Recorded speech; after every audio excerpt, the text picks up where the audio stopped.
এই আইএসএল এর মরশুমের শুরু থেকেই একটা দুর্দান্ত শুরু করেছিল মোহনবাগান সুপার জায়ান্টস। তারপর যেন একটা স্বপ্নের দৌড় চলছিল।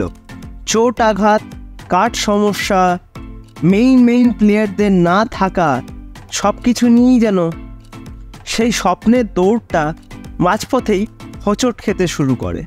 আর তারপর নানান রকম ডিসিশন, কোচ পরিবর্তন, অনেক কিছুই হয়েছে। তো তাতেও কি মোহনবাগান সুপার জায়ান্টসকে আটকানো যাচ্ছে? কিছুদিন আগে পর্যন্ত যে দলটার মধ্যে কনফিডেন্সের অভাব ছিল, দলটা ঠিকমতো খেলতে পারছিল না, নিজেদের মধ্যে পাসিংয়ে গণ্ডগোল হচ্ছিল, আপফ্রন্টে চান্স তৈরি হলেও গোল কিন্তু কনভার্ট হচ্ছিল না, তো সেই মোহনবাগান সুপার জায়ান্টসের সঙ্গে আজকে যে খেলাটা হলো, অর্থাৎ নর্থ ইস্ট ইউনাইটেড এফসির সঙ্গে আজকে যে খেলাটা হলো মোহনবাগান সুপার জায়ান্টসের, সেই দলটার মধ্যে কিন্তু আকাশ পাতাল একটা পার্থক্য আমরা দেখতে পেলাম। প্লেয়াররা কিন্তু অলমোস্ট তারাই ছিলেন যারা সেই সময়, অর্থাৎ যখন এই দলটা হারছিল বা কাঙ্ক্ষিত পারফরমেন্স দিতে পারছিল না, তখনও কিন্তু এই দলেরই অনেক প্লেয়ারই ছিলেন। কিন্তু পরিবর্তনটা কোথায় হলো? তাহলে পরিবর্তনটা হলো মানসিকতায়। লিগ শিল্ড জিততে হবে, টপ পজিশনে থাকতে হবে, এই যে একটা লক্ষ্য নিয়ে মোহনবাগান সুপার জায়ান্টস এগোতে শুরু করলো, এবং তাদের এই এগিয়ে যাওয়াকে কিন্তু এইবার সামলানো খুব মুশকিল হতে চলেছে যে কোনো টিমের পক্ষে। এটুকু কিন্তু আজকের খেলা দেখে বলাই যায়। নর্থ ইস্ট ইউনাইটেড এফসি গত বছরের তুলনায় এবছর কিন্তু যথেষ্ট ভালো পারফরমেন্স করছে, এবং যথেষ্ট সমীহ করার মতন একটা প্রতিপক্ষ কিন্তু অবশ্যই। সেটা কিন্তু আজকে তারা নিজেদের খেলার মধ্যে দিয়ে আবারও জানিয়ে দিয়ে গেছে। এত লিথাল কাউন্টার অ্যাট্যাক, এত ফাস্ট মুভমেন্ট, এত ফাস্ট ট্রানজিশন, সেইখানেই কিন্তু একদম প্রথম মিনিট থেকে বারবার মোহনবাগান সুপার জায়ান্টসকে ব্যাক ফুটে ফেলেছিল টমি জুরিক, নেস্টার, জিতিনরা। আর যার ফলে কি হলো, মোহনবাগান সুপার জায়ান্টসের যে ন্যাচারাল ফুটবল আমরা হাবাসের আন্ডারে দেখতে পাই আর কি, ন্যাচারাল যে ডিফেন্সটাকে স্ট্রং রেখে আস্তে আস্তে আস্তে আস্তে বল পজিশনটা ধরে তারপর অ্যাটাকগুলোকে তৈরি করা এবং ডাইরেক্ট ফুটবল খেলা, সেটা কিন্তু আজকে প্রায় প্রথম 15 মিনিট 20 মিনিট বা প্রথমার্ধের খুব কম সময় আমি দেখতে পেয়েছি। বেশিরভাগ সময়টাই কিন্তু নর্থ ইস্ট ইউনাইটেড পরের পর অ্যাটাক করেই গেছে।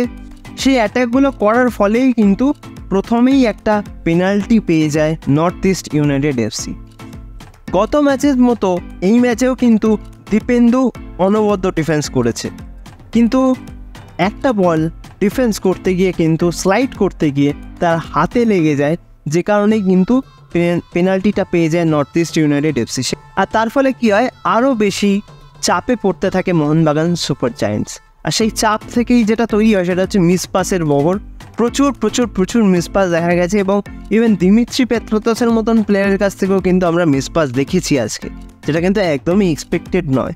তো এই প্রেশার থেকে কি করে বেরোবে, এটাই যখন সবাই ভাবছিল, সব সমর্থকদের মনে যখন এই প্রশ্নটা উকি দিচ্ছিল, ঠিক তখনই কিন্তু লিস্টান কোলাসো, হ্যাঁ সেই লিস্টান কোলাসো, যিনি কিন্তু তার অসামান্য কিছু গোল উপহার দিয়ে সমস্ত সমর্থকদের মনে একটা আলাদা জায়গা নিয়ে রেখেছেন, সেই লিস্টান কোলাসো কিন্তু আজকেও নিরাশ করলেন না। দুর্দান্ত একটা শট করলেন এবং সেটা কিন্তু সেভ করতে পারেনি নর্থ ইস্ট ইউনাইটেড গোলকিপার মিরশাদ মিচু। আর গোলটা কখন ইকুয়ালাইজ হলো, একদম হাফ টাইমের মুহূর্তে, মানে হাফ টাইমটা হবে এরকম সময় কিন্তু ইকুয়ালাইজটা হয়েছে। আর ঠিক তারপরে কয়েক মিনিট বা কয়েক সেকেন্ড পরে হয়তো আরও একটা বল অসাধারণ হেড করে নামিয়ে দিলেন জনি কাউকো জেসন কামিংসের জন্য। আর জেসন কামিংস কিন্তু ওই বলটা গোল করতে কোনো ভুল করেনি। গত ম্যাচগুলোর তুলনায় বা জেসন কামিংস যে কটা ম্যাচ এই সিজনে এখনও পর্যন্ত খেলেছে, আমার মনে হয় আজকের ম্যাচে তার যা ইনভলভমেন্ট ছিল, সে যেভাবে দৌড়েছে বা যেভাবে বল রিসিভ করার চেষ্টা করেছে, সেটা কিন্তু অন্য ম্যাচের তুলনায় অনেক অনেক অনেক অনেক বেটার। এবং যে গোলটা সে আজকে করেছে সেটাও কিন্তু যথেষ্ট একটা ইম্পর্টেন্ট সময়, একটা ইম্পর্টেন্ট গোল অবশ্যই ছিল।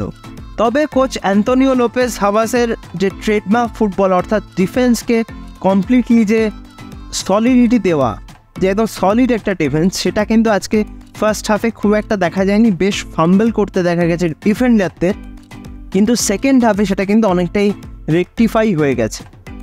সেকেন্ড হাফে যখন মোহনবাগান সুপার জায়ান্টস 1 গোলের লিড নিয়ে খেলা শুরু করে, ঠিক তার কয়েক মুহূর্তের মধ্যে কিন্তু আবারও নর্থ ইস্ট ইউনাইটেড এফসি অ্যাটাকের পর অ্যাটাক শুরু করে এবং তার থেকে আরও একটা গোল তুলে নেন সেই টমি জুরিক। কিন্তু সেটাও কিন্তু বেশিক্ষণ স্থায়ী হয়নি। গোলটা শোধ করেছে কে? সেই দিমিত্রি পেত্রাতস। যতবারই এই দলটা বিপদে পড়ে, কোথা থেকে যেন দিমিত্রি পেত্রাতস নামক একজন প্লেয়ার ঠিক চলে আসে এবং মোহনবাগান সুপার জায়ান্টসের ত্রাতা হিসেবে বারবার নিজের নামটা স্কোরশিটে লিখিয়ে নিয়ে যায়। তবে তোমরা যারা মোহনবাগান সুপার জায়ান্টসের খেলা এতদিন ধরে দেখেছো তারা নিশ্চয়ই জানবে যে সমস্যাটা হচ্ছিল সেটা হচ্ছে মাঝ মাঠে বল কিন্তু হোল্ড করা যাচ্ছিল না, বা যে থ্রু পাসগুলো, যে পাসগুলোতে একদম গোলের চান্স ক্রিয়েট হবে সেরকম পাস কিন্তু খুব একটা আসছিল না মাঝ মাঠের মিডফিল্ডের প্লেয়ারের কাছ থেকে। তবে সেই অভাবটাও কিন্তু আজকে পূরণ করে দিলেন। কে পূরণ করলেন? না, সেই জনি কাউকো আবার দেখিয়ে দিলেন যে কেন তিনি এতটা ইম্পর্ট্যান্ট একজন প্লেয়ার এই দলটার জন্য। অসামান্য প্লেয়িং, অসামান্য পাসিং সেন্স, অসামান্য স্কিল, কিচ্ছু বলার নেই এই প্লেয়ারটার সম্পর্কে। আজকে তিনি 3টে অ্যাসিস্ট করেছেন এবং 3টে থেকেই কিন্তু গোল এসছে। লাস্ট সাহাল আব্দুল সামাদের জন্য যে থ্রু বলটা বাড়ালেন, টেক আ পাও, এই ধরনের থ্রু বল কিন্তু আমি খুব কম দেখেছি। আমি আইএসএলে বলছি, আমি ভীষণ কম ওই ধরনের থ্রু বল দেখেছি কোনো প্লেয়ারকে বাড়াতে। একদম অ্যাকুরেট একটা বল জাস্ট সাহাল আব্দুল সামাদের জন্য বাড়িয়ে দিলেন এবং সেখান থেকে কিন্তু সাহালও নিজের গোলটা আজকে করতে সক্ষম হয়েছে। মানে কোনো কিছু বলার নেই। এই একটা প্লেয়ার মিডফিল্ডে আসার ফলে মিডফিল্ডের যে চেহারা সেটাই কিন্তু আজকে পুরো বদলে গেছে। হ্যাঁ, প্রথমার্ধে যে কাঙ্ক্ষিত খেলাটা মোহনবাগান সুপার জায়ান্টসের থেকে আশা করা হয়েছিল সেটা তারা খেলতে পারেননি। কারণ হচ্ছে যেহেতু একদম প্রথম মিনিটেই তারা গোলটা খেয়ে যায়, বা প্রথম 4-5 মিনিটের মধ্যেই গোলটা খেয়ে যায়, ঠিক সেই কারণে কিন্তু প্রেশারে পড়েছিল। সেই প্রেশার থেকে যখনই তারা বেরোতে পেরেছে তখনই কিন্তু তারা নিজেদের স্বভাবসিদ্ধ ফুটবলটা খেলতে পেরেছে। আর সেখানেই কিন্তু পার্থক্য করে দিয়েছে জনি কাউকো। মানে একটা প্লেয়ার কতটা ঠান্ডা মাথার হতে পারে, তিনি বল ধরছেন, প্লেয়ারদের দেখছেন কে কোন পজিশনে রয়েছে সেটাকে তিনি বুঝে নিচ্ছেন, তারপর তিনি বল বাড়াচ্ছেন এবং যে কটা বল বাড়াচ্ছেন সবকটাই কিন্তু গোল করার জন্য বাড়াচ্ছেন। এটাই সব থেকে বেশি ইম্পর্টেন্ট। মাঝমাঠ থেকে যদি সাপ্লাই না হয় তাহলে স্ট্রাইকার যতই ভালো হোক তাহলে কিন্তু গোল আসে না। এবং তার সঙ্গে কিন্তু অভিষেক সূর্যবংশী আজকে প্রথম থেকে শুরু করেছিলেন এবং খুব একটা খারাপ কিন্তু আমার অভিষেককে লাগেনি, যথেষ্টই ভালো ফুটবল খেলেছেন। তবে আমি অন্তত ব্যক্তিগতভাবে আশা করছিলাম যে ম্যাচের কোনো একটা সময় অনিরুদ্ধ থাপাকে মাঠে নামতে দেখ, কিন্তু কোচ হাবাস আজকে অনিরুদ্ধ থাপাকে ইউজ করেননি। এবং যখন সেকেন্ড হাফে 70 মিনিট বা 65 মিনিটের মাথায় মোহনবাগান সুপার জায়ান্টস 2 গোলের লিড পেয়ে গেল, ঠিক সেই মুহূর্তে কিন্তু কোচ অ্যান্তনিও লোপেজ হাবাস তার দ্বিতীয় চালটা চালালেন, নাকি ডিফেন্সটাকে আরও বেশি স্ট্রং করলেন। তিনি কিন্তু আনোয়ার এবং আশিস রায় দুজনকেই নামিয়ে দিলেন ডিফেন্সটাকে স্ট্রং করার জন্য, যাতে আর গোল তারা কনসিড না করে।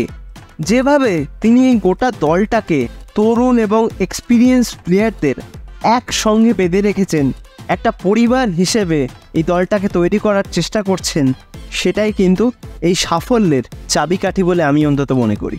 এবং নর্থ ইস্টের এগেনস্টে এই জয়টার ফলে কি হলো না, লিগ টেবিলে একদম সেকেন্ড পজিশনে কিন্তু চলে আসলো মোহনবাগান সুপার জায়ান্টস, যার ফলে তাদের যে লক্ষ্য অর্থাৎ প্রথম স্থানে থাকা সেটা কিন্তু আরও উজ্জ্বল হচ্ছে।